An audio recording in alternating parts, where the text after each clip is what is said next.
계시죠? 네. 자, 오늘은요, 2023년 3월 30일입니다. 자, 오늘 국회 본회의에서 부동산과 관련한 중요한 법안이 본회의를 통과했습니다. 국무회의를 통과한 것도 아니고 국회 본회의입니다. 본회의. 주된 내용은 주택 임대차 보호법하고 세금 관련 국세법, 세금 징수법 관련한 세법 관련 내용이 통과를 했습니다. 주택을 임대를 하거나 임차를 하거나 그리고 이것을 중개하는 공인 중개사님들에게도 매우 중요한 법안이기 때문에 반드시 공부를 할 필요성이 있습니다. 이미 입법 예고가 되어 있고 법무부에서도 각종 전세 사기라든가 이런 것들이 워낙 사회 이슈가 되다 보니까 각 정당에서도 그리고 법무부에서 정부에서도 적극적으로 입법을 한 모양입니다. 어떤 내용인지 한번 간단히 살펴보고 제가 이것을 보면서 여러가지 앞으로 논란이 많겠구나 이런 생각을 하게 됐는데요. 어떤 부분이 논란이 될지도 한번 살펴보도록 하겠습니다. 실질적으로 논란이 될지 안 될지는 모르겠지만 제가 느끼기에는 이것이 상당히 집주인 간 그리고 집주인하고 임차인 간 그리고 공인중개사 이 삼각 관계에서 많은 트러블이 발생할 수 있겠다 이런 느낌이 들었습니다. 뒤에서 한번 말씀드려 보도록 하고요. 자, 개정안의 주요 내용은 이런 내용입니다.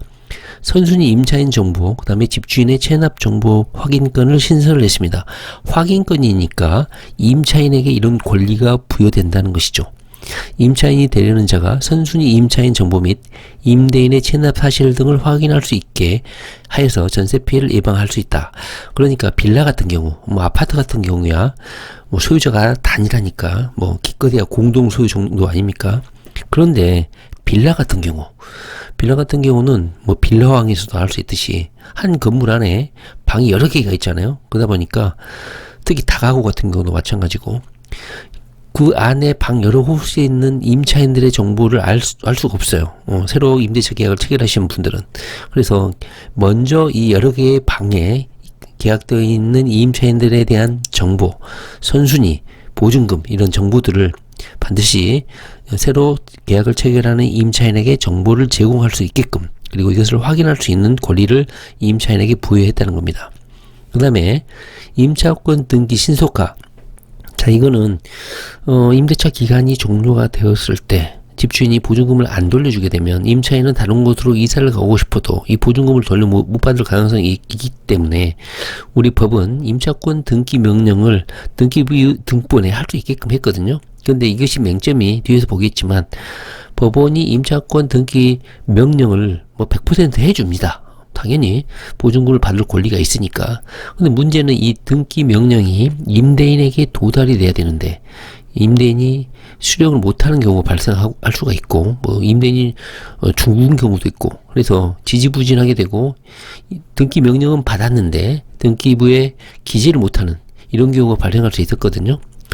그러다 보니까 이런 거주 이전의 자유 그 다음에 이것을 우선순위 지위를 확보할 수 있는 것을 보장하기 위해서 송달이 되지 않더라도 법원의 판결문이 집주인에게 송달되지 않더라도 등기부 등본에 등기를 할 수 있게끔 이렇게 배려를 한 법안 개정입니다. 그 다음에 소액 임차인 범위를 확대하고 최우선 변제 금액도 상향했다. 이것은 지금까지 확정일자를 받으면 최우선 변제를 받을 수 있잖아요. 그 금액이 정해져 있습니다. 서울특별시, 수도권, 광역시 이렇게. 제가 쭉 보니까 뒤에서 보겠지만 약 500만원 정도가 증액이 이루어진 것 같습니다. 자, 보다 자세한 개정 내용 한번 스킵을 하고 제가 생각하는 문제점 그것도 한번 말씀을 드려보겠습니다. 법무부 쪽에서 임차권 등기 신속화 이 법안을 개정한 이유 그 다음에 효과 이런 것을 설명하고 있는데요. 한번 쭉 읽어보시기 바랍니다. 여기 보시면 임차권 등기가 기존에는 주소 불명, 집주인이 송달을 받지 않거나 임대인이 사망하거나 이렇게 해가지고 송달이 안 된단 말이야. 그러면 임차권 등기를 할 수 없어. 우리 법이 그렇게 돼 있어. 반드시 집주인에게 송달이 되거나 도달이 되고 집주인이 알아야지만이 임차권 등기를 할 수 있다고 하다 보니까 집주인이 이거를 받지 않거나 주소가 확인이 안 되거나 이러면은 임차권 등기를 할 수 없었다 이 말이죠. 그래서 앞으로는 법원이 임차권 등기 명령이 떨어지면 집주인이 이 우편물이라든가 법원에 송달을 받지 않더라도 강제적으로 임차권 등기를 할 수 있게끔 그렇게 해서 거주 이전의 자유를 보장하고 보증금 반환 채권 최우선주의를 보장하겠다 이런 내용입니다. 법 시행일은 아마 6개월이 경과한 날부터 시행을 하게 될 것 같습니다. 다만 이 법이 개정이 시행되기 전에 이미 임차권 등기 명령으로 뭐 소송이 진행 중이거나 이 송달 과정 중에 있는 사람들도 적용 대상이다. 이렇게 법 적용 범위를 확대하고 있습니다. 일정 부분 소급표를 적용하고 있는 것이죠. 주택임대차보호법 일부 개정 법률안을 보면 3조의 3에 임차권 등기 명령 해가지고 법을 개정을 했고요. 그다음에 임대인의 정보 제시 의무, 아까 말했듯이 최우선 변제 지위를 갖고 있는 임차인의 정보, 나보다 먼저 임차인이 있으면 그걸 알려줘야 되고, 그 다음에 국세징수법에 따라서 체납 내용이 있으면 이것도 알려줘야 된다. 이 부분에 대해서 개정을 했습니다. 임대인의 정보 제시 의무를 신설을 했다. 자, 이 개정법은요, 공포한 날부터 시행이 된다고 합니다. 공포시 체결되는 임대차 계약부터 적용이 된다는 거예요. 자, 개정법의 실효성을 제고하기에 주택임대차 표준계약서도 개정을 하겠다고 합니다. 자, 임대인이 사전에 고지하지 않는 선순위 임대차 정보, 아까 빌라 같은, 그 다음에 다가구 같은 경우는 방이 여러 개다 보니까 많은 임차인이 존재하잖아요. 그런 임차인의 정보를 이렇게 알려줘야 된다는 것이죠. 그 다음에 임차인은 위약금 없이 계약을 해지할 수 있도록 특약사항을 체결을 공고를 하고 있습니다. 자, 여기 보시면 공고를 한다고 되어 있거든요. 자, 일단 표준 임대차 계약서 개정 내용을 한번 보겠습니다. 자, 이렇게 개정을 하겠다는 거예요. 부동산 중개소 사무실에서 이런 주택 임대차 표준 계약서 쓰는 사무실 본 적이 있습니까? 저는 본 적이 없습니다. 대부분 예전에 약식 부동산 임대차 계약서를 쓰시는 경우가 많고요. 이런 표준 계약서를 쓰는 경우는 거의 없었던 것 같아요. 그럼에도 불구하고 뭐 주무관서에서는 이런 표준 임대차 계약서를 제공할 수밖에 없죠. 주무관서니까.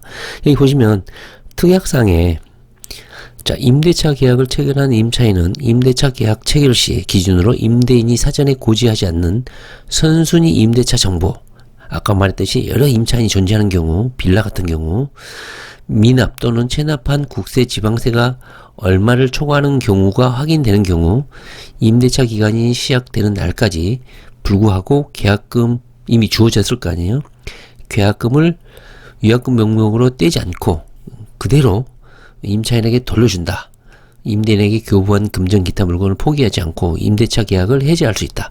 그러니까 계약금을 지급을 했을 거 아니에요. 계약서 체결할 때 이것을 임차인한테 돌려주고 계약을 해지할 수 있다. 이런 특약을 여기에다 집어넣으라 이거거든요. 자, 여기에 보시면 이 특약사항이 문제는 권고사항이라는 거예요. 권고사항. 즉 임차인은 위약금 없이 계약을 해지할 수 있도록 하는 특약사항 체결을 공고하고 있습니다. 저는 이 부분이 가장 궁금했는데 입법적으로 해결을 할 것으로 보여. 다만 특약사항 체결이 권고사항이지 의무사항이 아니란 거야. 아까 그 특약 그 칸에 있는 그 문장을 집주인하고 임차인하고 강제적으로 이 문구를 집어넣을 수 있는 게 아니라 이렇게끔 가능하면 집어넣으라 이렇게 공고를 하고 있다는 거야. 임차인이 이 특약사항을 기재함으로써 받지 못한 선순위 임대차 정보, 그 다음에 임대인의 체납 사실 등이 밝혀지면 임대차 계약을 해지함으로써 전세 사기 피해로부터 미리 벗어날 수 있는 것이죠. 그리고 특히 새로운 임대인의 국세 법정 기일이 임차인의 확정일자보다 빠르거나 당해세라고 하더라도, 뭐 당해세 이런 거 용어는 아시죠?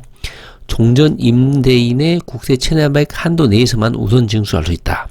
그러니까 새로운 임대인의 체납 내역은 우선 변제를 받지 못하고 기존의 종전 임대인, 이 집을 팔기 전에 체납했던 그 부분만큼만 세금의 우선순위, 당해세 같은 경우 무조건 일바따로 우선 변제를 할 수 있잖아요. 세금 중에서도 가장 최우선으로 국가에서 뜯어가잖아요. 그 금액을 이 새로운 임대인 건 안 되고 기존 집주인의 체납 내역금만 한정하겠다. 이래서 임차인의 보증금을 보전하겠다는 뜻입니다. 자, 그 다음에 아까 말씀드렸듯이 추가로 알고 있어야 할 상식 중에 하나가 바로 최우선 변제 보증 금액이죠. 변제 금액이랑 각 도시별로 500만원 정도 올린 것 같아요. 자, 최우선 변제 대상 임차인의 보증 금액은 여기 보시면 1억 6,500, 과밀억제권역 1억 4,500, 광역시는 8,500만원, 그 밖의 지역은 7,500만원으로 인상을 했고요. 최우선적으로 받을 수 있는 강제 집행이 이루어질지라도 임차인에게 최우선으로 보장해주는 금액은 여기 보시면 기존 5천만원에서 5,500으로 각각 500만원 정도 증액이 이루어진 걸 알 수가 있죠. 인플레이션도 되고 상당히 시중에 현금 유동량이 많은데, 그리고 집값도 오르고 그 다음에 전세 가격도 많이 오르고 월세도 많이 올랐는데 겨우 500만원만 최우선 변제 금액으로 개정을 했습니다. 자, 그렇다면 이번에 본회의를 통과한 이 개정 법안을 보고 도대체 어떤 문제가 발생할 수 있을까? 제 생각을 한번 말씀드려보겠습니다. 이미 이 입법예고안은 한번 여러 번 공부를 한 적이 있기 때문에 블로그에 한번 방문하셔서 한번 자세히 읽어보시기 바랍니다. 자, 일단은 말이죠. 자, 임차인의 성향을 봤을 때 세금 체납을 하고 있는 집주인하고 임대차 계약을 체결하고 싶겠습니까? 자, 임차인은 대부분 집주인, 임대인의 체납 정보를 요구하게 될 겁니다. 이때 임대인 간의 양극화가 본격화될 것이라고 봐요. 왜냐면 대부분의 임대인, 다주택자들, 대부분 투자를 하시는 분들은 대부분 소액이라도 체납하는 경우가 대단히 많습니다. 물론 착실하게 체납을 안 하고 세금을 잘 내시는 분들도 있지만 주민세부터 해서 세금이 워낙 종류가 다양하기 때문에, 그리고 거액입니다. 몇백만원, 몇천만원 하거든요. 종부세 같은 경우는 몇천만원 이 정도 돼요. 그러면 대부분 할부로 하기도 하겠지만 세금을 못 내는 경우도 많고, 특히나 이제 건강보험료를 체납하는 경우도 많거든요. 그래서 집 주인들 간에 체납을 하는 집주인, 체납을 못하고 있는, 잘 납부를 하고 있는 집주인, 이렇게 집주인들 간에도 양극화가 이루어져 가지고 세가 잘 나가는 집, 세가 안 나가는 집, 이렇게 양극화가 이루어질 것 같은 생각이 듭니다. 정부 입장에서는 이런 제도를 시행함으로써 집주인이 세를 내고 싶으면 세금을 무조건 내게 되겠죠. 그러다 보니까 세수 증대 효과가 있을 겁니다. 자, 체납 상한을 완벽하게 하지 못하고 체납이 소액이라도 있다면 경험상 임차인은 절대 임대차 계약을 체결하지 않을 거라고 생각합니다. 임차인은 대부분 투자 경험이 없고 뉴스에 민감하기 때문에 임대인의 재정적 어려움이 있다고 의심하게 됩니다. 단돈 얼마 소액이라도 체납 내역이 있으면. 그래서 임대차 계약 체결을 극도로 피하게 될 거라고 생각이 듭니다. 결과적으로 상당수의 많은 체납 내용을 가진 임대인은 어려움을 겪을 가능성이 크고, 임대인 사이에서도 명확히 잘 나가는 임대 물건, 그 다음에 체납 내역을 해결하지 못할 때까지는 임대를 못 내는 그런 임대 물건, 그래서 집주인들 간에도 양극화가 구현이 될 것이다, 이렇게 생각이 듭니다. 자, 체납 내역은 임차인이 집주인 동의 없이도 계약을 체결한 이후에는 홈택스나 동사무소에서 확인이 가능합니다. 문제는 집주인의 동의 없이 체납 내역을 확인하려면 먼저 임대차 계약을 체결한 이후에만 가능해요. 법안을 보면 임대차 계약을 체결한 이후에 임차인은 집주인의 동의 없이 체납 내역을 확인할 수 있다, 이렇게 되어 있거든요. 근데 문제는 계약 체결 전에는 집주인의 동의 없이 확인할 수 없다는 거예요. 순전히 집주인이 자발적으로 제시하는 체납 내역 문구만 보고 확인할 수 있다는 거거든요. 이게 문제 있다고 생각하지 않습니까? 물론 집주인 입장에서는 좋은 거지만 임차인 입장에서는 계약 체결 전에는 자기가 먼저 알아볼 수 없다는 거예요. 자, 계약 체결 이후에 검색해서 확인했는데 만약에 집주인이 안 알려준 체납 내역이 있다면 어떻게 하겠습니까? 이 법에서 말하는 표준 계약서를 제공을 하는데 이렇게 되어 있어요. 임대인이 사전에 고지하지 않는 선순위 임대차 정보나 미납, 체납한 국세, 지방세가 있다는 사실이 나중에 확인이 되면 임차인은 위약금 없이 계약을 해지할 수 있도록 하는 특약사항 체결을 아까 표준 임대차 계약서에서 체결을 권고한다, 이렇게 되어 있잖아요. 의무도 아니야, 권고야. 실제 현장에서 표준 임대차 계약서를 쓰는 분 봤습니까? 부동산 사무실에서? 거의 없습니다. 그냥 약식, 옛날부터 내려온 거기 임대차 계약서를 쓰고 있지, 이런 국토부에서 제시하는 표준 임대차 계약서를 쓰는 부동산 사무실은 거의 없습니다. 따라서 이런 공고사항이 안 지켜질 가능성이 상당히 크다, 저는 그렇게 생각이 들거든요. 보시면 계약 체결 이후에는, 계약 체결 후에는 임대인 동의 없이 미납 국세를 확인이 가능합니다. 근데 이게 웃기죠. 위약금 없이 계약을 해지할 수 있도록 특약하도록 공고를 하고 있기 때문에 부동산 사무실에서는 집주인에게 체납 내역을 알려주라고 이렇게 말을 할 수는 있겠지만 임차인이 검색을 해서 계약 체결 전에는 확인을 할 수 없다는 뜻이죠. 계약을 체결하고 보증금을 걸고 계약이 체결이 되어야지만이 집주인의 동의 없이 미납, 체납 내역을 확인할 수 있다는 사실입니다. 그렇다면 이런 보증금이라든가 계약금이 일정 부분 집주인에게 넘어갔기 때문에 집주인이 돈을 가지고 있는 것이죠. 임차인의 돈을. 입장을 바꿔서 한번 생각을 해보면, 만약에 나중에 체납 내역이 확인되면 집주인이 대부분 그 계약금을 돌려줘야 되는 게 정상이죠. 근데 분명히 집주인 중에서는 계약금을 안 돌려주거나 뭐 이미 써버리거나 다른 용도로 써버릴 경우가 있을 수 있지 않겠습니까? 그러면 임차인 입장에서는 손해볼까봐 체납 내역을 감수하고 계약을 계속 진행하거나, 예를 들면 체납 내역을 확인했는데 매우 소액이야. 그러면 어차피 손해보는 게 없고 최우선 변제금이 인정이 되니까 손해보는 거 없으니까 그냥 계약을 진행하겠다, 이런 임차인이 나타날 수도 있겠죠. 그런 임차인도 있을 수 있고, 실제적으로 손해보는 게 없으니까 최우선 변제 금액이 인정되니까 진행하는 가능성이 높죠. 그러나 속 좁고 겁 많은 임차인이 대단히 많죠. 젊은이들 요즘에 워낙 사기 사건이 많이 일어나니까. 그래서 단돈 1만원이라도 체납 내역이 나중이라도 확인되면 이 계약을 해제를 하고 싶어 할 거란 말이죠, 임차인 입장에서는. 그래서 내 계약금을 돌려달라고 집주인한테 요청을 할 건데, 근데 집주인이 순순히 돌려주면 좋은데 안 돌려주는 집주인이 있을 경우에는 결국은 다툼이 일어난다는 것이죠. 소송을 하게 되거나 뭐 살인사건이 날 수도 있습니다, 금액이 크면. 그래서 이 부분의 문제점을 이미 지적을 한 바가 있습니다, 제가. 빌러왕 김모 씨의 경우에 이렇게 사전에 위약금을 돌려주면 좋은데 안 돌려줄 경우, 이 돈을 집주인이 먹어버린 경우 어떻게 할 거냐. 만약 소송으로 가게 되면 돌려받겠죠. 근데 시간이 오래 걸리고, 문제는 또 법원에 가더라도 체납 내역 확인해보니까 매우 소액이야. 임차인 입장에서 10,000원만 체납돼도 계약을 해지하고 싶지 않겠습니까? 법원이 봤을 때는 임차인이 손해가 없어. 그러면 이 계약을 취소하는 걸 인정하지 않을 수도 있다는 것이죠. 따라서 이 부분에 있어서 임차인의 지위가 상당히 불안정한 상태가 될 수 있다, 이런 생각이 든다는 겁니다. 자, 오늘은요, 자세히 좀 살펴볼 필요가 있는데, 핵심 내용은, 세 가지 정도입니다. 아까 봤듯이, 선순위 임차인이나 체납 정보를 집주인이 알려줘야 된다. 근데 임차권 등기라든가 소액 임차인 범위가 500만원 정도 늘어났다, 이 정도고요. 본회의를 통과했기 때문에 정부로 이 법안이 이송이 되면 대통령이 곧 공포를 하게 됩니다. 15일 이내에 공포를 하게 되어 있기 때문에 조만간 아마 4월 중으로 법안이 시행이 되지 않을까 하는 생각이 들고, 아까 봤듯이 법 시행과 동시에 효력을 발생한다고 했기 때문에 이 법이 곧 우리 실질적인 부동산 임대차 계약에 영향을 미칠 것 같습니다.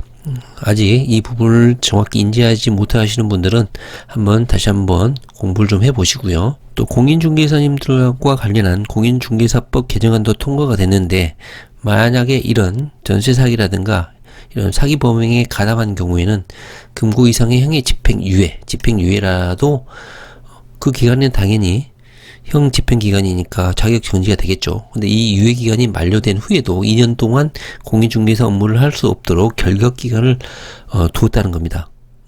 따라서 만약에 금고를 2년을 선고받았다 그러면 집행유예 2년 선고받았으면 집행유예 기간이 끝나는 2년 후에 또다시 2년을 자격정지를 받는다는 거예요. 그래서 총 4년을 공인중개사 활동을 할 수 없도록 이렇게 공인중개사법이 개정이 됐다는 내용도 알고 계셨으면 좋겠습니다. 네, 오늘은요, 오늘 본회의를 통과한 주택임대차보호법 관련 개정사항, 그 다음에 의문점, 갈등사항, 이런 거 한번 궁금해서 공부를 해봤습니다. 네, 부동산 공부 열심히 하시기 바랍니다. 감사합니다.